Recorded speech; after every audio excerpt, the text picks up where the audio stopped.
So yesterday's episode of Raw was, of course, at the exact same time as the U.S. Soccer match at the World Cup. And I have been following them very closely at the World Cup and decided I was going to watch Raw afterward.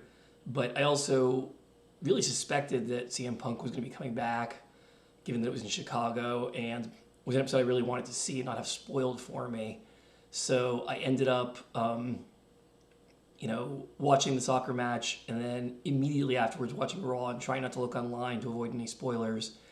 And I'm glad that I managed to do that. I managed to be totally surprised by it. And it was, of course, not a huge surprise that CM Punk came back, but to start out the episode, I didn't think it necessarily meant he was going to become WWE Champion. I thought it might have just been, for instance, Cody winning the championship back from Sami Zayn, and then CM Punk coming out at the end and confronting Cody, something like that. But once they did the early plot line of Gunther injuring Cody Rhodes and making it look like Cody was probably not going to be available for the championship match, I feel like they kind of telegraphed that it was going to be CM Punk coming back and him winning the championship. And it's one of those things where it's supposed to be a big surprise, but it really wasn't that much of a surprise to people in the audience. People were chanting CM Punk's name various times in the show, including right before he came out. So yeah, it ended up being a somewhat expected twist. But despite the fact that it was a somewhat expected twist, doesn't mean it was a bad one. It was, I think, a very good way to, please the home crowd and to bring CM Punk back to the fold when we knew we wanted him back for sort of the second half of the year between SummerSlam and the next WrestleMania, when he had been out for a while. He'd taken a long break after last year's WrestleMania. And I don't fault him or WWE for this at all. I want to tell you, I think it's, he was working really hard going up to last year's WrestleMania, and I think it's great that he got a break, and he obviously stayed in very good shape, and still put on a good match after a 3-month absence, and all that. But I really want to talk about Sami Zayn more than about CM Punk right now, because I see some people online who are very upset that Sami's reign as champion lasted only 9 days. He was a transitional champion. I want to say, I don't think this is a bad thing at all. And I'm not saying this just from the point of view of what's a good booking decision and good for the company as a whole. I'm saying I don't think it's a bad thing at all for Sami. I think actually for the long-term success of his character and his career, it's actually really good that they handled Sami as a transitional champion the way that they did. Now, I was not to say that the championship period had to be exactly that short, 9 days. They could have possibly worked in some successful title defense for him first and had it be a little bit longer.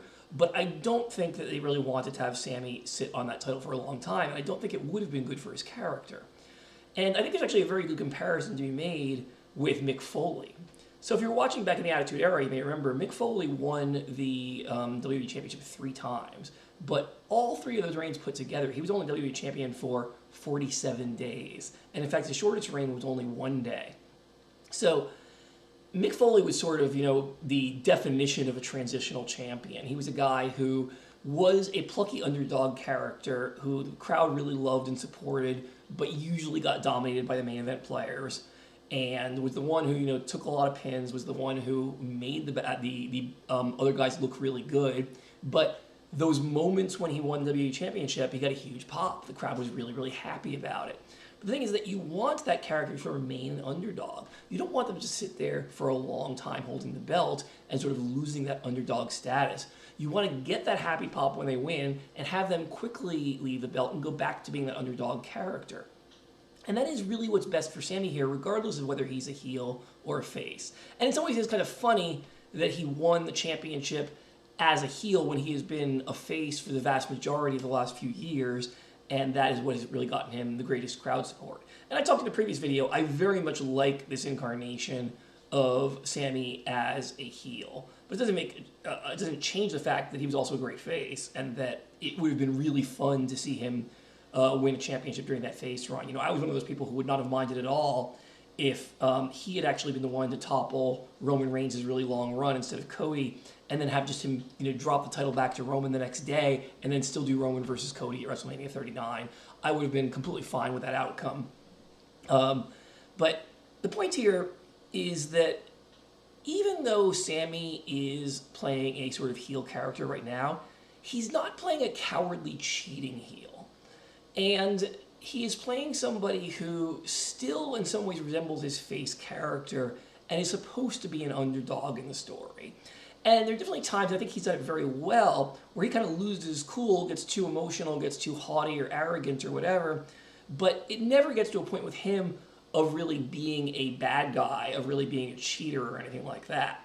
And I think that's very true to his character of being the last real good guy. He's a character who is a face, sorry, he's a heel who thinks he's a face, right? That's what it's supposed to be, where he's kind of turned in a way from his previous face character into this guy who's just become kind of annoying about it, become this kind of white knight who just like everyone is sick of the way he just thinks of himself as so great and is sort of being a bit of a hypocrite in not being able to recognize the ways and that he's become a lot more annoying.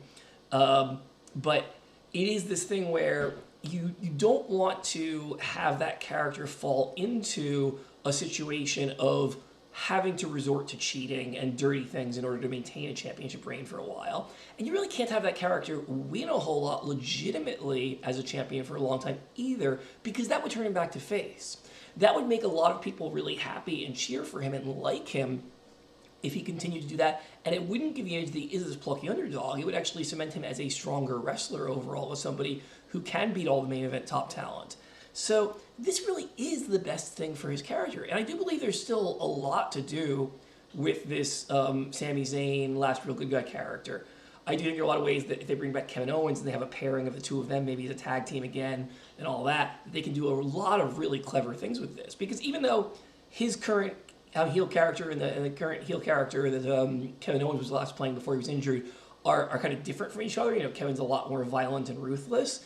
There still is enough sort of connection between them and enough sort of similarities with the way in which they see themselves as the face, even if everyone else sees them as the heel, that I think you can have some really good dynamics and really good storytelling here. And it's actually going to be better storytelling with Sami as a transitional champion who has dropped the title back.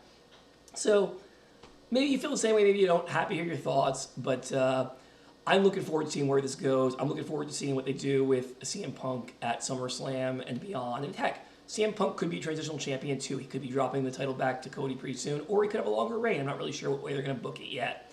But I do think that there's definitely something that's going to happen between Cody and CM Punk, whether it's as soon as SummerSlam or not until WrestleMania or sometime in between then. Happy to hear your thoughts, everybody. Have a great day.